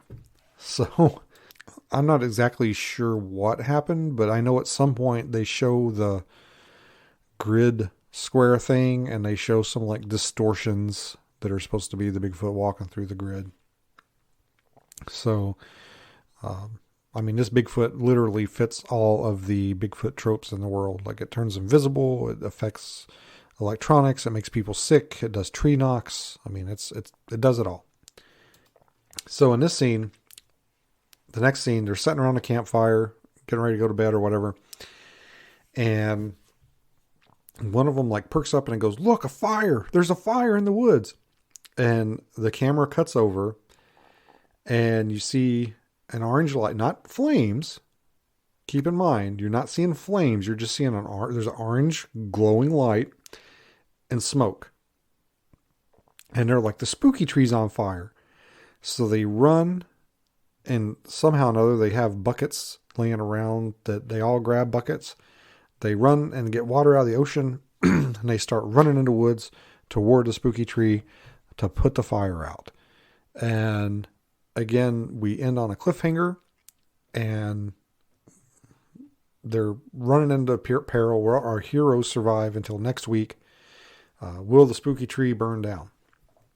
And again, when they showed us the fire, when they switched the cameras over to the fire, I mean, I was like, they totally have a freaking fog machine out there. Like, that's totally. I've been to enough concerts, people. Beans has been to enough concerts. He knows what a fog machine looks like. And it was just, there's no flames, there's no crackle of a fire. It's just like an orange light and the smoke machine. And so they run off with their water toward the fire, and episode 7 ends. And so we get into the final episode of Alaskan Killer Bigfoot, episode 8. All right, guys. So to tell you about episode 8, I have to tell you. So remember on episode 7, I was just talking about how I mentioned, like, they go in, they have the fog, and it was obviously like fake pumped in fog from like a fog machine. And then they had the fire at the end of the episode where you see this fog, smoke, and the red light, but you don't really see any flames. And so I sat down to watch episode 8, and I'm thinking, like, okay, they've kind of pushed their luck with the fog machine. I'm betting this episode's going to be, the last episode's going to be a little bit different. They're probably not going to press their luck with that fog machine anymore. So I sat down, I open up the Discovery Plus app, I go to the Alaskan Killer Bigfoot season 1 episodes. I scroll over to the final episode, episode 8. I swear to God, if I had been filming my reactions, it would be gold. The thumbnail, so like the little preview of the episode for episode 8, I swear to God, is a dude standing. I thought it was Keith initially, but I found out later, after I watched the episode, it's not. I thought it was Keith standing there shooting the obelisk with a fog machine.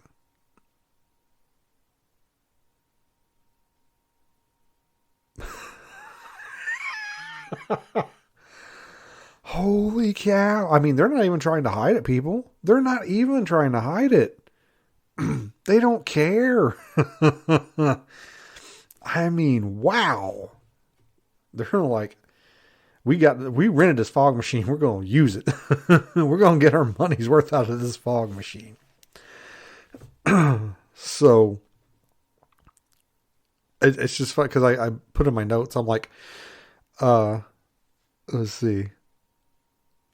This is the final. I'm going to read my notes here. This is the final episode of season 1. Nantenok is. Oh yeah. So the title is Nantenok's God, I'm sorry. I've been talking for like 2 hours. I can't. Nantenok's exorcism. Nantenok is spelled in my opinion, the incorrect way in the title. This is my notes. This is the final episode of season 1. Nantenok is spelled wrong in the title. On the Discovery Plus website or app, the thumbnail for the episode shows who I believe is Keith holding some sort of smoke machine up to the obelisk. On the last episode, I was commenting on how I thought the fog and smoke was manufactured, and I put they're not even trying to hide it.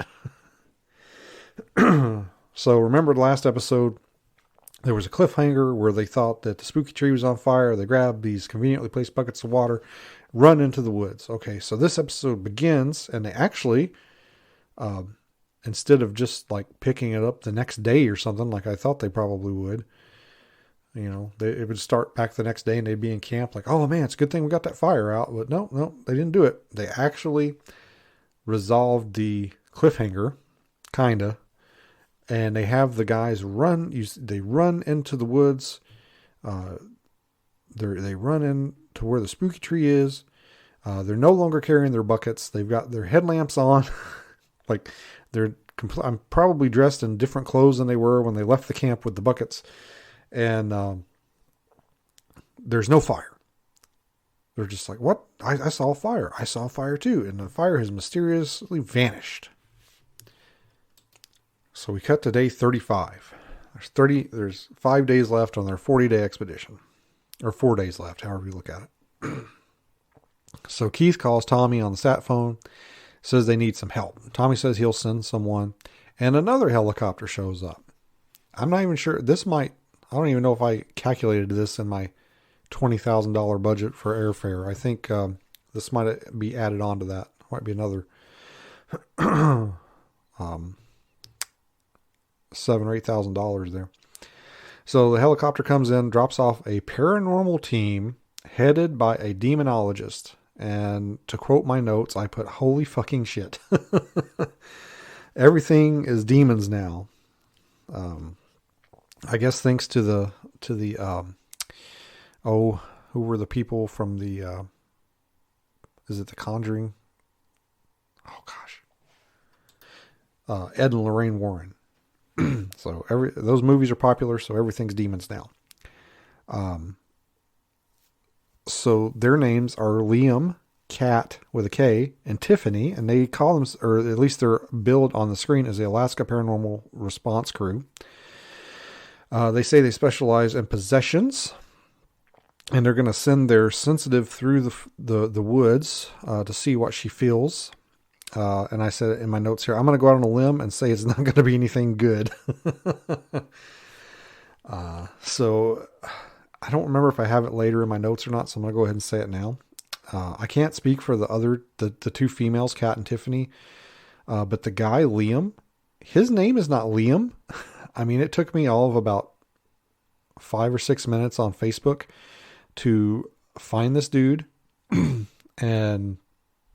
I don't think he lives in Alaska. 2, his name isn't fucking Liam. So make of that what you will. Why wouldn't you want to use your real identity on a show, on a TV show? It doesn't make any sense to me, but whatever. It doesn't matter. Or maybe Liam is his real name and then he uses like a pseudonym online or something. I don't know, but I'm not going to out him here because I don't give a shit, but it's just kind of weird. Like, why do people have 2 names? I'm not talking about like a nickname. So Tiffany, they show us a lot of scenes of Tiffany's backside as she's walking through the woods. She walks through the red cabin. She says there was a family that lived there and the man never came home. Oh, and she of course knows nothing about Port Chatham whatsoever. They just flew these people in here, I guess probably without even telling them where they were going. Then we get a flashback of them talking about all the people that went missing there. Again, she says she senses the darkness rolling off the hill like a fog. They take her to the obelisk. She starts to get queasy, having headaches, stomach aches. No one as surprised as I am. She says the darkness has claimed the land for itself and doesn't want us there. Says it's drawing energy and power from the trees. Then we have another flashback to Ron Moorhead saying that Bigfoot draws his energy from the trees. It's pretty convenient that all this stuff is kind of lining up with what some of the other people have said, huh? I mean, it's almost like it was scripted. She's walking around with a notebook, and so she kept walking around with this notebook, and I never saw her take any notes. And I said, I can't help but think she has her lines written in it. She smells a foul odor, says there's something up on the ridge watching them. She's going to go find it. She said there was a tall humanoid dark figure with long arms, basically describes Bigfoot. Yeah. And again, they don't none of these people, they don't tell us their last names. Some of them, like the historian, they did. I don't know. It's kind of weird. And then they throw in a quick interview here with a guy that I know of from town. I don't know him well. I don't know that I've ever spoken to him. But they're interviewing him at one of the local coffee shops. I think he used to be like a missionary or something. And he says that Bigfoot is a demon. And yeah, I said, well, they've used up all the other Bigfoot. Like, I mean, I'm surprised they didn't work UFOs into this somehow. I guess UFOs aren't popular enough anymore to be included. So after Mr. Prowse tells us, again, show your work, sir, prove that they're demons. They're around the fire. Tiffany's saying that this is more powerful than anything she's ever felt before. Never felt anything like it. She used the word ginormous, which is awesome. That was like a private joke between some of my friends there for a while. So I thought it was funny that she said it. And then the demonologist proclaims that this is an upper class demon, otherwise known as an elemental. I'm not familiar with demons, so I have no way to refute that. I might as well just go with it. Let's say it. It's a demon. So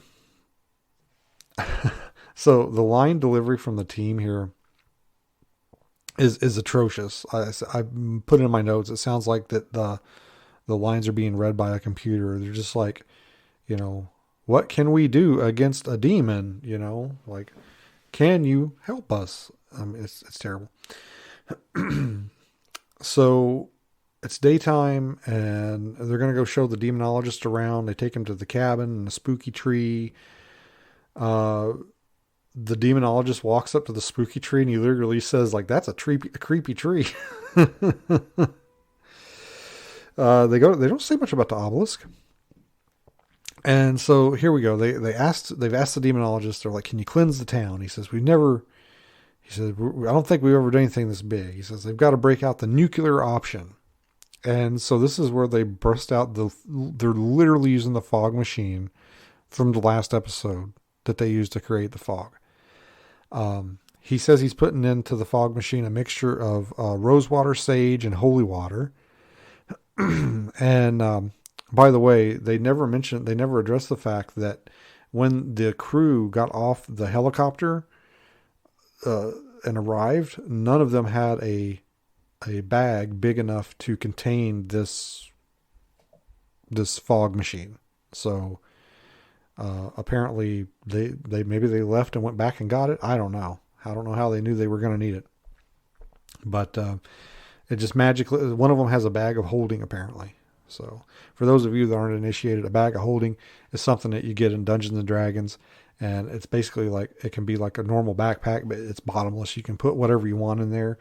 And then, like, if you want you want your machine gun, then you just reach into the bag and pull out your machine gun or whatever. Even though it's too big to physically fit in the bag, it can fit in there because magic. So I put in my notes here that at this point, like, the worst part for me about this is that they're calling, Bigfoot a demon or whatever, and they're using the fog machine that they've been using for the last couple of episodes.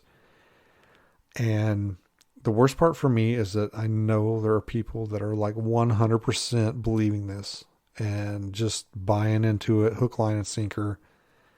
And that's, it makes me sad. It makes my heart hurt. Just to know that they're, I don't know.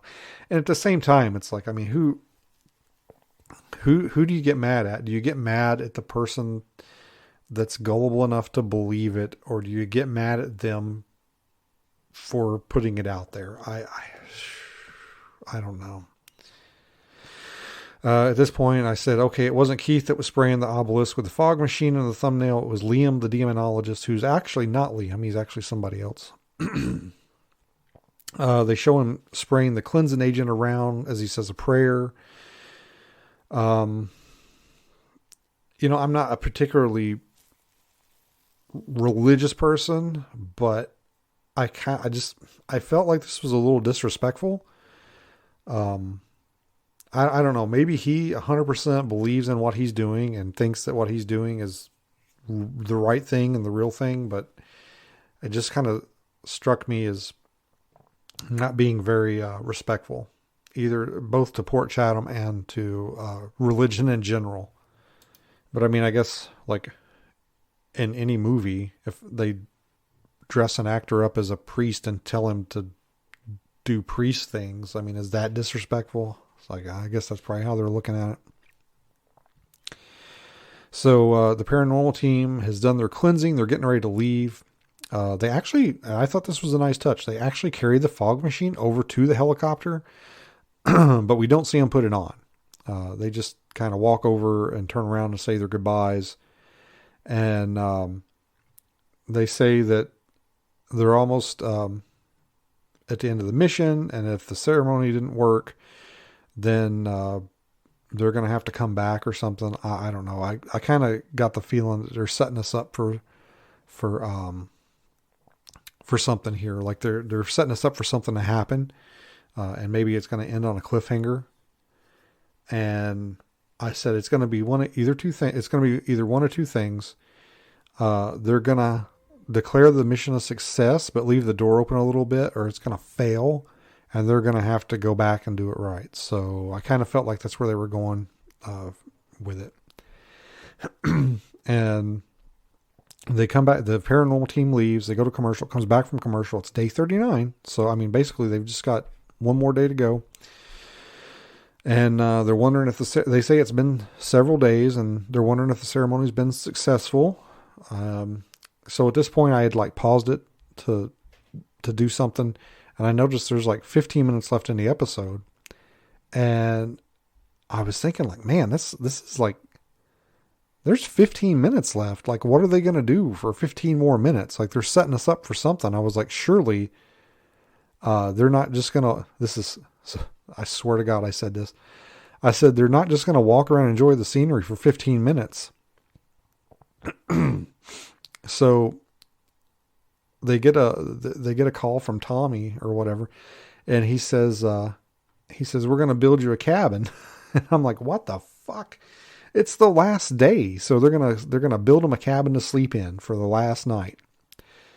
So this dude, shows up, and they build they call it a cabin. It's not really even a cabin. It's like a shed. And they built, so this is the point. Like, remember, I was telling you guys like, man, I thought this was a little disrespectful. I thought, I don't know. I just had a bad feeling about it. This is where it got really bad for me personally, is seeing them build this like brand new building next to the red cabin.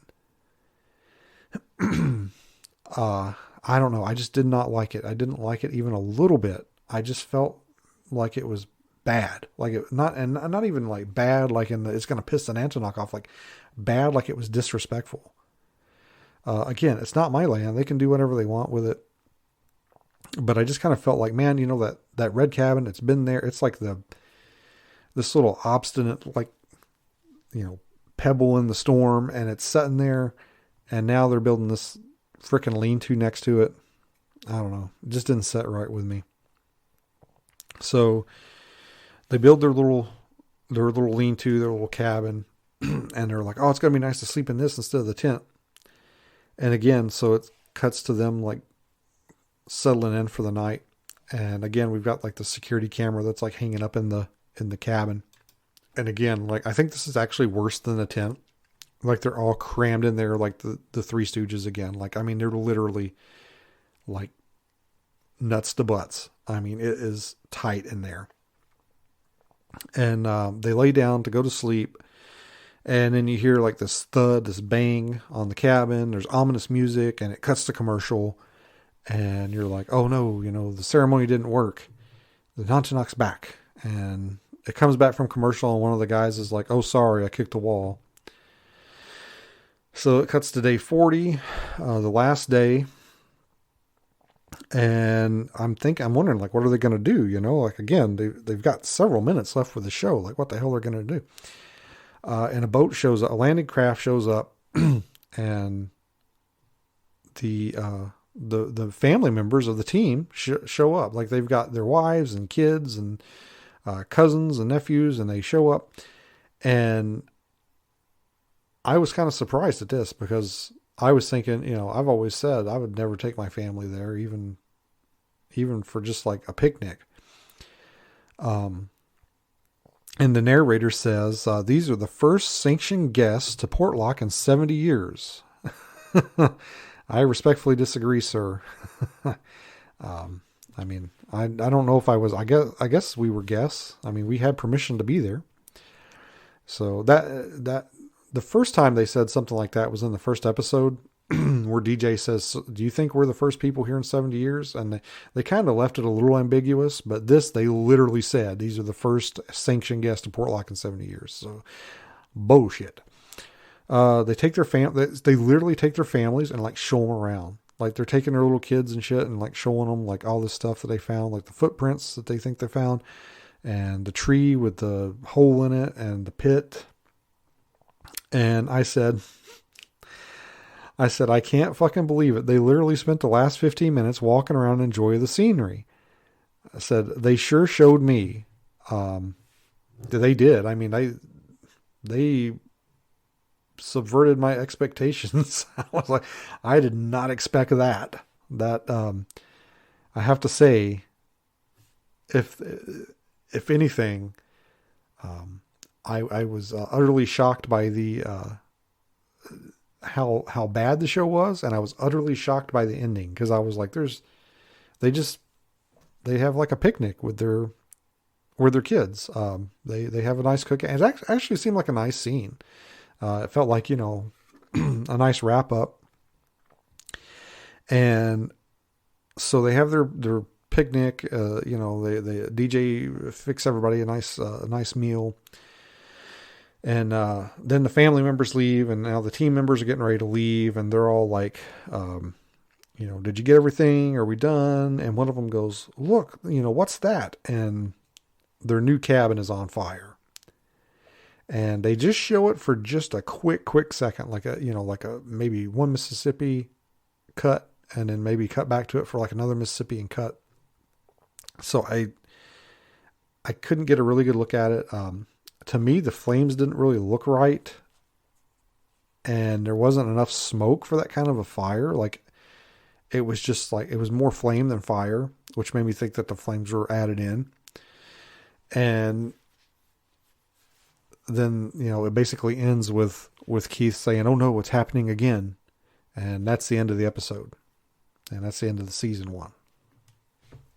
So I happen to know that, a gentleman who went there to Portlock after they were done filming.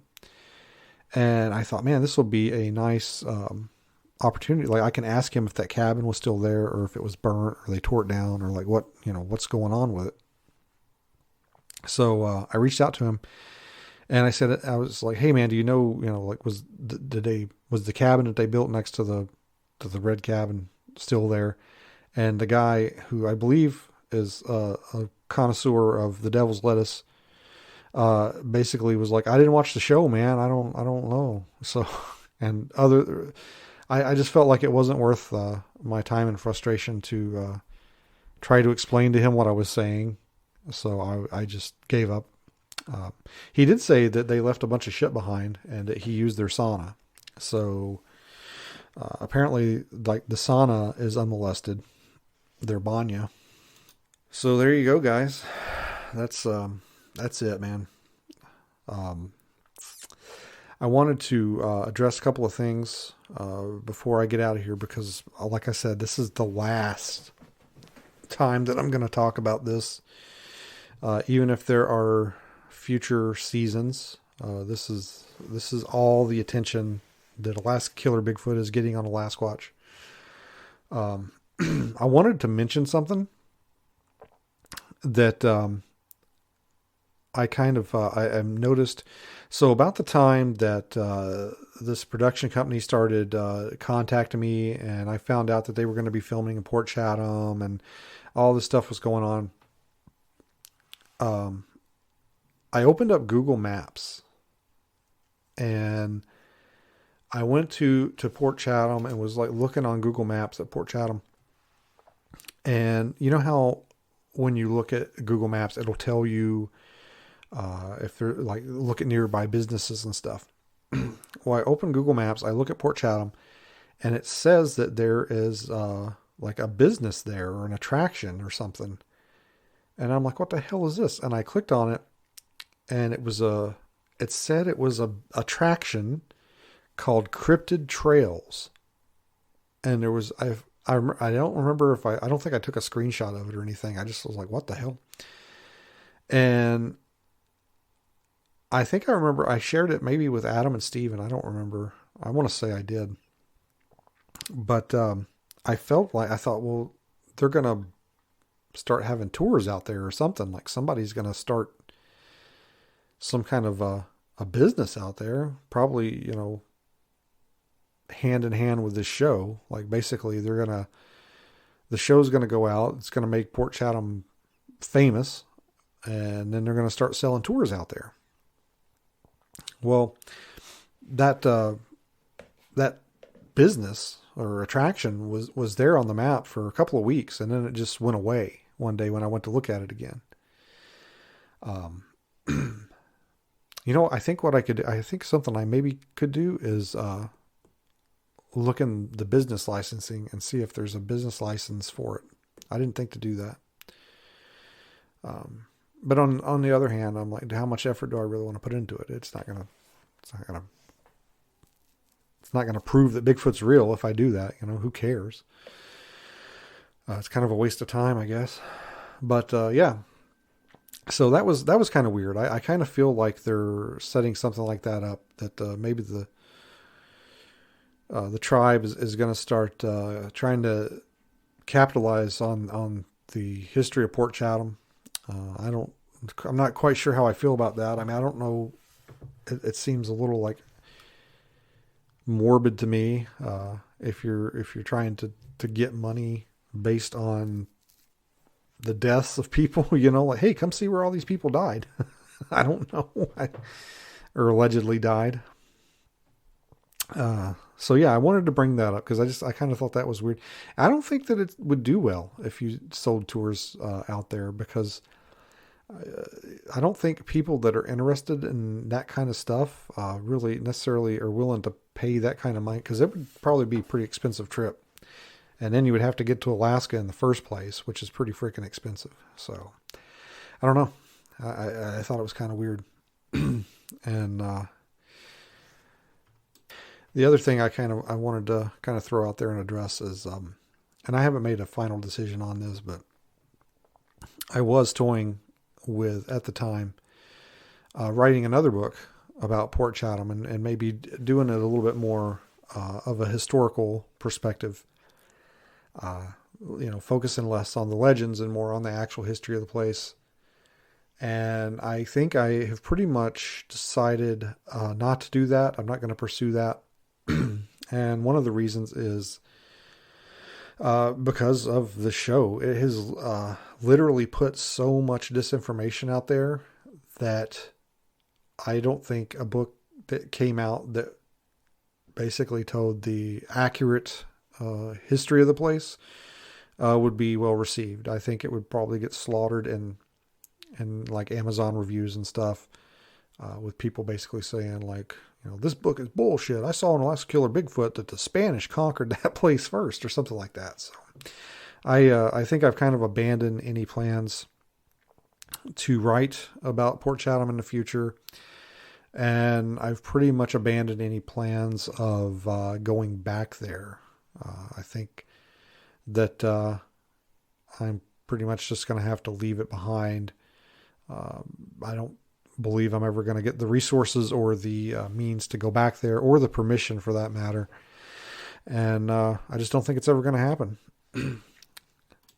Plus, already being involved in search of the Port Chatham Hairy Man, the Alaska Triangle, I am dreading the day, and it's coming if it hasn't already happened, when someone hears that I was involved in those things and assumes that I was involved in Alaskan Killer Bigfoot. So that's a concern I have, that people are going to associate me with that production. So anyway, one more note, and we will close the Alasquatch book on Alaskan Killer Bigfoot forever. This is in regards to one of the cast members of the show. And notice I say cast member and not team member. But I think most of the people that were on the show, they live around here. They live locally. And, it is a small town. And in small towns, people happen to run into each other. And travel in, small circles, stuff like that. Well, one of the cast members, I'm not going to mention which one it is. Let's just say it's one of the more prominent cast members and one of the ones that was more outgoing, I guess we'll say. He had the most titles. Again, and let me preface this by saying, I don't talk about politics. I don't get into politics. I don't really care. I try to give everybody the benefit of the doubt. Obviously I have my political beliefs, which is that nobody cares about us. Nobody in any position of power gives a shit about you, no matter what side you root for. But obviously I have certain political leanings. And I oftentimes, I see people post things on the internet. People that I'm friends with, they post things, and I'm not one of those people that will unfriend somebody or delete somebody because they have a different political viewpoint than me. I've said many times, if everybody thought the same and felt the same, then the world would be pretty different. That being said, however, there is one thing that will get someone immediately booted off of my social medias. And that is basically talking about law enforcement in a negative light. I have no tolerance for that whatsoever. And, I don't mind for people to be critical of the police or critique the police in a certain way. But I think when you basically just paint them all with the same, like all cops are, bastards or whatever the saying is, it's the exact same kind of vitriol and racism that you're accusing them of most of the time. So for the most part, I don't care, what you think about politics or anything like that. But if I see any kind of behavior in that regard, I will immediately delete and block somebody without a second thought. And there's a few people out there that have made, I think they got locked out of their old accounts and they've tried to refriend me. And I keep deleting their friend requests, and I'm sure they're wondering what the hell's going on, but it's because you made negative comments about the law enforcement. So anyway, with that being said, I don't really bear any ill will or anything to any of the cast members that were on Alaskan Killer Bigfoot. They're not in the Bigfoot community. They were probably offered, some money to do a show. And to them, it was probably just, hey, we can play around out in the woods for a few days and they'll give us some money. And, whatever, that's fine. But one of the cast members posted in one of the local community groups here that I'm a member of. I'm not friends with this person on Facebook, but because we're in the same group, I could see his post. And he posted something so despicable and horrible and offensive that, it may generally, I don't have a lot of hate in my heart for anybody. I'm just like, oh, hey, whatever, live and let live. I'm a pretty laid back guy. This guy posted something so nasty that I was offended. And it's hard to offend me. Like I get my feelings hurt, but and people throw that word around like that offended me. I was offended. Well, no, you just don't like it. I was offended, like really offended, like the true meaning of the word offended, not it hurt my feelings. I was offended. And it wasn't just for me. It was for the people that I used to work with and the people that still work there in law enforcement. And it was such a,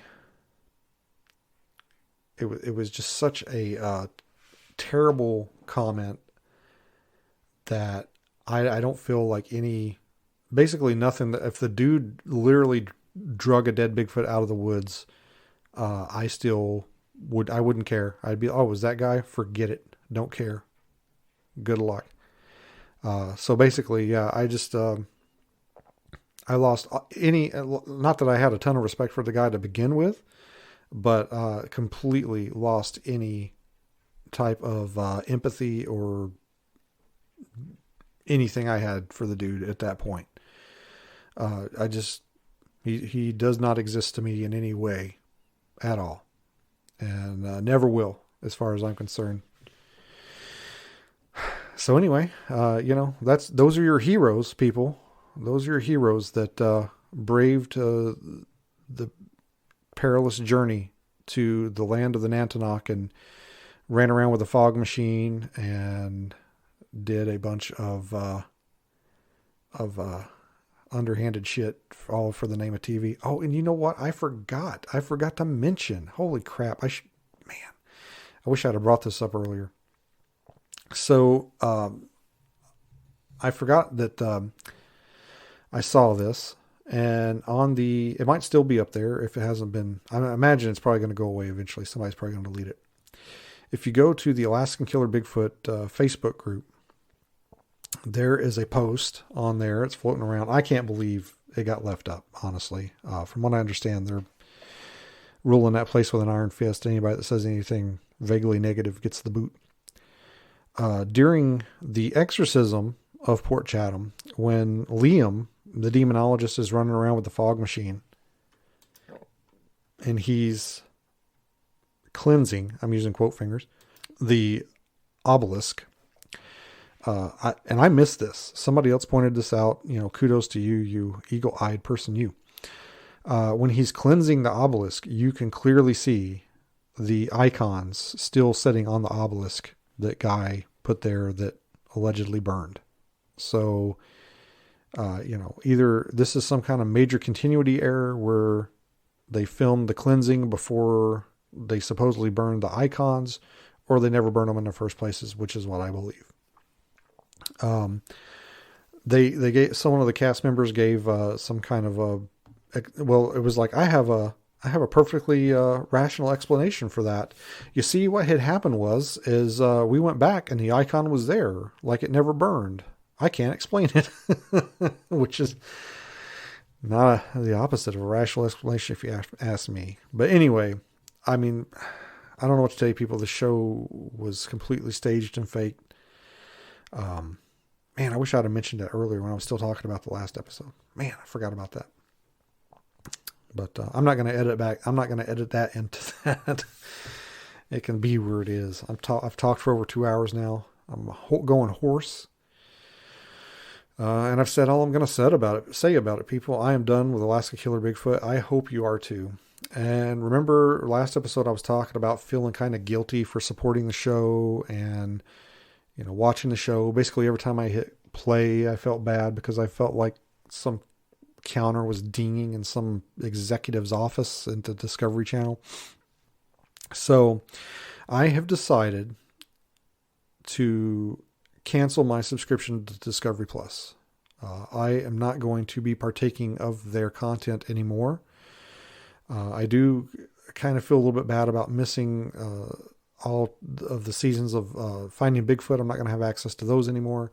I'm not even going to have access to my own shows. I'm not going to be able to watch Alaska Triangle or Aliens in Alaska. Like, I am literally giving up on being able to show people and watch my own shows. And I'm going to write a little bit of a letter to go with that. I'm going to find somebody to send that to. Some person has got to be reading emails that come in from viewers. And I don't know. I don't expect any of you guys to do the same, to cancel your subscriptions, but that's where it's going to get them. Just not watching isn't going to do it. The way the streaming platform works, from what I understand, and this is my belief of the way things work, is they really don't care what the numbers are. They care about subscriptions. So let's see, Alaska Killer Bigfoot premiered in, what was it, like December something, and it ran from like December to the end of January. And what they're looking at is how many did they have a jump in subscriptions? Did they have a spike in subscriptions while that show was running, while it was first airing shows? And if they did, that's going to count towards their decision to renew it, to have a second season. So my thinking is if I cancel my subscription, which that's what they want subscriptions. If I cancel my subscription and basically send them a letter saying this is why I'm canceling my show, is because, or my subscriptions, because this show was so terrible, hopefully that might spur someone to maybe think about creating better content. I don't know. I doubt it. There's a lot of people out there that love the show, can't wait for another show, or rallying for another show. And yeah, well, I mean, if it is, but it's not, I'm not going to talk about it. And I'm done with it. And I hope you are too. So anyway, guys, next time we will be talking about something a lot happier, a lot cooler. We're going to be talking about something. I don't know what, but it's not going to be Alaska Killer Bigfoot. So you guys be careful out there, and stay away from the Nantenok.